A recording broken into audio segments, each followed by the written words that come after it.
नमस्कार, वंदे मातरम, जय हिंद। दोस्तों, आपके सपनों का अपना परिवार धैर्य एजुकेशन क्लासेज में आप सभी का तहे दिल से स्वागत है। तो आइए आज चर्चा करते हैं कि बोर्ड एग्जाम 2022 में जो भी क्लास 10 के स्टूडेंट्स हैं उनके लिए कौन से प्रकाशन के बुक अति महत्वपूर्ण साबित होने वाले हैं। तो यहाँ पर हम देख पा रहे हैं कि ये हिंदी राजीव प्रकाशन है और ये मार्केट में अवेलेबल है। तो इसके बारे में हम बात करें तो राजीव का प्रकाशन पहले भी आया करता था मार्केट में, आज भी आ चुका है एक नया पैटर्न बन करके।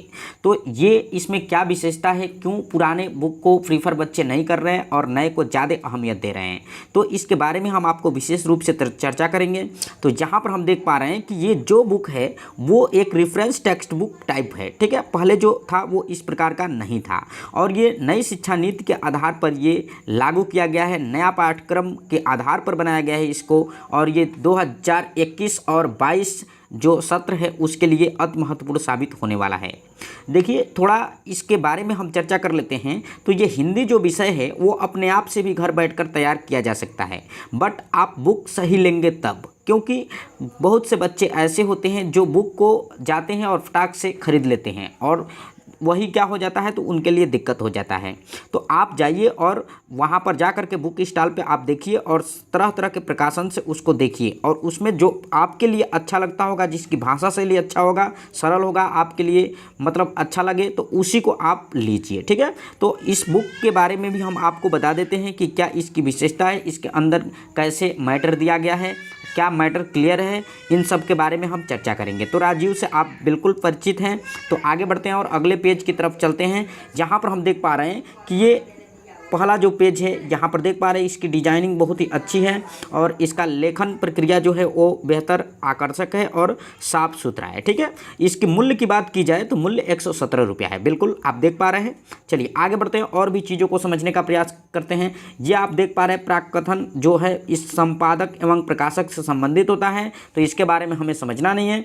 यहाँ पर हम थोड़ा समझते हैं कि यहाँ पर माध्यमिक शिक्षा परिषद उत्तर प्रदेश प्रयागराज द्वारा निर्धारित ये बुक है और इसमें क्या है, तो ये दिखाया गया है कि ये 70 नंबर का लिखित परीक्षा होगा और 30 नंबर का प्रोजेक्ट कार्य होगा। तो ये तो आप बहुत पहले से जानते हैं इसके बारे में।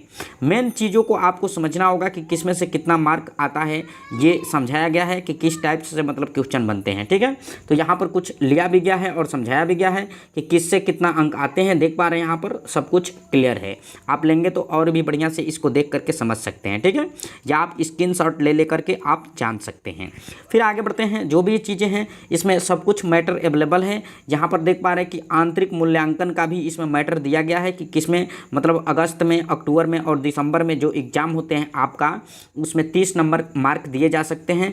तो ये भी इसमें निर्धारित है, ठीक है। आगे बढ़ते हैं और भी चीज़ों को देखते हैं। यहाँ पर भी समझाया गया है बहुत अच्छे तरीके से। बात करते हैं विषय सूची की।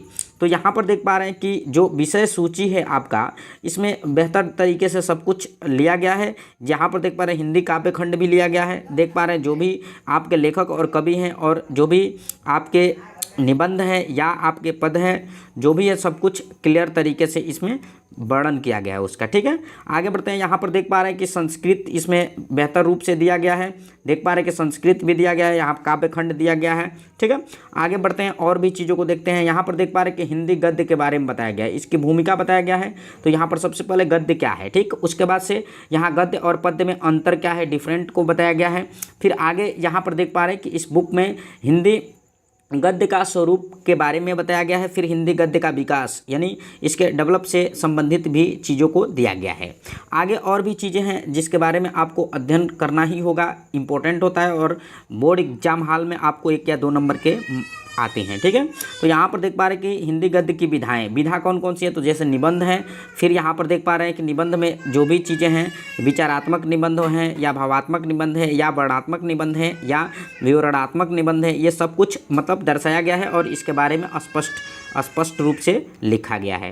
कहानी के बारे में लिखा गया है। ये देख पा रहे हैं कि गद्य विधा की सबसे जो इंटरेस्टेड विधा होती है वो कहानी ही होती है, बिल्कुल। आगे बढ़ते हैं और भी समझते हैं चीज़ों को।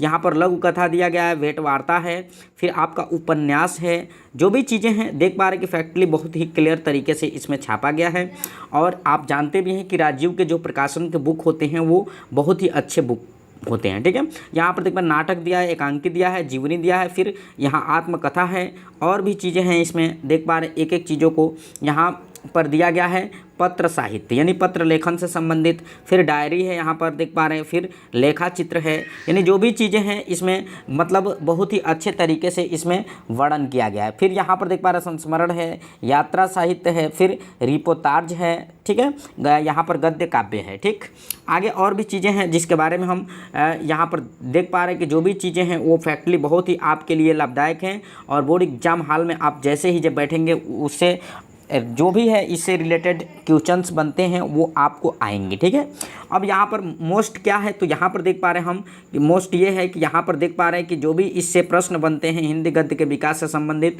वो सारे प्रश्न इसमें क्या किया गया है, इसमें समाहित किया गया है। ठीक है, आगे और भी चीज़ें हैं देख पा रहे हैं बहुत से, फिर उसके बाद से हिंदी गद्य और पद्य से संबंधित जो भी प्रश्न हैं उन सबको लिया गया है, बिल्कुल देख पा रहे हैं आप क्लियर तरीके से। तो ये बुक आप जाइए और मार्केट में अवेलेबल है, बुक स्टॉल पे जाइए और उनसे कहिए कि राजीव प्रकाशन का बुक हमको दिखा दीजिए। आप देखिए तरह तरह के कई प्रकाशन हैं, उसमें से आप प्रीफर कीजिए उसको जिसकी भाषा सुगम हो, सहज हो, आपको समझ में आए, उसी को आप लीजिए। ठीक है, हम नहीं कह सकते हैं कि आप राजीव का ही लीजिए, बट इतना ज़रूर है कि आप जाइए और वहाँ पर देखिए कि कौन आपके लिए बेहतर है, उसी प्रकाशन को आप लीजिए ताकि आपको पढ़ना है, आपको समझना है। ठीक है, तो आज के लिए बस इतना ही, दीजिए मेरे को इजाज़त, तब तक के लिए नमस्कार, वंदे मातरम, जय हिंद दोस्तों।